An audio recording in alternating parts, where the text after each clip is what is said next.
কোভিডৰ সংক্ৰান্তত আমাৰ কেবিনেটত আলোচনা হৈছিল।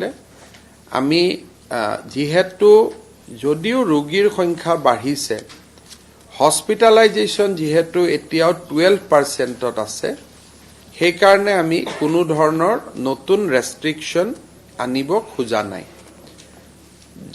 এটা কথা আপোনালোকে বুজিব যে আমি টোটেল কেস কিমান সেইটোত কৈও টোটেল হস্পিটালাইজেশ্যন কিমান। হস্পিটালত যেতিয়া বিছনা কম হ'ব তেতিয়া আমি ৰেষ্ট্ৰিকশনবোৰ আনিব লাগে। এতিয়া যেহেতু সৰ্বমুঠ 100খন বিছনা যদি আছে, তাৰ আমাৰ 12খনহে ব্যৱহাৰ হৈছে। সেই কাৰণে আজিৰ দিনত আমি নতুন SOP বা নতুন কোনো ৰেষ্ট্ৰিকশন আমি আনিব খোজা নাই। সৰু এটা আমাৰ খালি সিদ্ধান্ত হৈছে যে আগতে গোটেই ৰোগী হলে তেওঁলোক এবাৰ ৰোগাক্ৰান্ত হলে কিমান দিনত চৰকাৰী অফিচলৈকে কাম কৰিব ঘূৰি আহিব তাৰ কোনো নিৰ্দিষ্ট সীমা ৰেখা নাছিল। বেমাৰত 7 দিন, হোম কোৱাৰেণ্টাইনত 7 দিন। এতিয়া গোটেই সাইকেলটো তেওঁলোকে লিভ পাব 7 ডেজ। তাৰমানে 7 দিন পাৰ হোৱাৰ পিছত 8ম দিনা নিজৰ নিজৰ দায়িত্ব তেওঁলোকে যোগদান কৰিব লাগিব। Unless they are in hospital. Hospital হল ডক্টৰে কিবা কাৰণত ৰিলিজ দিয়া নাই, বেলেগ কথা।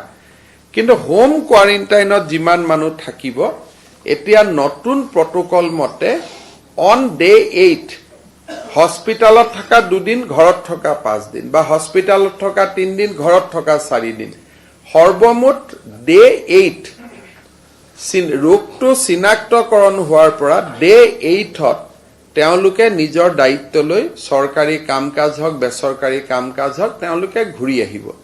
কোনোবা যদি হস্পিটালত থাকি যায় সেই কথাটো অলপ সুকীয়া। কোভিডৰ ক্ষেত্ৰত আমি 15 ফেব্ৰুৱাৰীৰ আগত দ্বিতীয় পালি ভেকচিন আমি সম্পূৰ্ণ কৰিব খুজিছো। সম্পূৰ্ণ মানে 100টো 100 নহব, বাট 90% হলেও আমি শেষ কৰিব খুজিছো, যাতে ফেব্ৰুৱাৰী 15 তাৰিখৰ ভিতৰত যাতে বাই এণ্ড লাৰ্জ ভেকচিনেশ্যন হৈ যায়। 2,20,00,000 মানুহক আমি ভেকচিন দিব লাগে। 1,72,00,000ক ইতিমধ্যে দিয়া হল।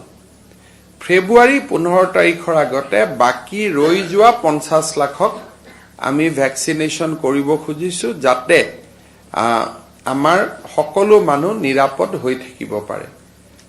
বৰ্তমান অসমত 4 কোটিতকৈ অধিক ভেকচিন পালি দিয়া হৈছে। তাৰে 1,72,00,000 দ্বিতীয় ডোজ। আমি চেষ্টা কৰিছো যাতে দ্বিতীয় ডোজ 15 ফেব্ৰুৱাৰীৰ আগতে 2,20,00,000লৈকে যাব পাৰে। আন কোভিডৰ সংক্ৰান্তত কোনো SOPৰ কথা চিন্তা কৰা হোৱা নাই। যদি আৰু সৰু সুৰা যিখিনি মেডিকেল সম্পৰ্কীয় সিদ্ধান্ত আছে সেইখিনি আপোনালোকক পৰৱৰ্তী সময়ত স্বাস্থ্য মন্ত্ৰী ডাঙৰীয়াই জনাব।